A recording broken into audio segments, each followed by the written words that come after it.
حضرت ابو سعید خدری رضی اللہ عنہ روایت کرتے ہیں، نبی اکرم صلی اللہ علیہ وسلم نے ارشاد فرمایا، اے فاطمہ، اٹھ کر اپنی قربانی کے جانور کے پاس جاؤ اور اس کو ذبح کرنے کے وقت اس کے پاس موجود رہو، کیونکہ اس کے خون کا جو بھی قطرہ گرے گا اس کی عوض میں تمہیں یہ چیز ملے گی کہ تمہاری گزشتہ گناہوں کی مغفرت ہو جائے گی۔ انہوں نے عرض کی، یا رسول اللہ، کیا یہ ہماری اہل بیت کے لیے مخصوص ہے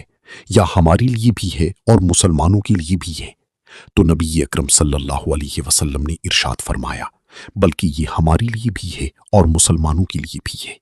مجموع الزوائد حدیث نمبر 5934۔ حضرت علی رضی اللہ عنہ بیان کرتے ہیں، نبی اکرم صلی اللہ علیہ وسلم نے قبروں کی زیارت کرنے سے منع کیا تھا اور مخصوص برتنوں سے منع کیا تھا اور 3 دن کے بعد قربانی کا گوشت رکھنے سے منع کیا تھا۔ پھر آپ نے ارشاد فرمایا، پہلے میں نے تمہیں قبروں کی زیارت کرنے سے منع کیا تھا، اب تم ان کی زیارت کرو کیونکہ یہ آخرت کی یاد دلاتی ہیں، اور میں نے تمہیں برتنوں سے منع کیا تھا، اب تم پی لو، اور میں تمہیں ہر اس چیز سے منع کرتا ہوں جو نشہ کرتی،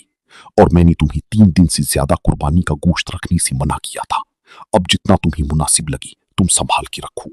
مجموع الزوائد حدیث نمبر 5993۔ حضرت عبادہ بن صامت رضی اللہ عنہ نبی اکرم صلی اللہ علیہ وسلم کا یہ فرمان نقل کرتے ہیں،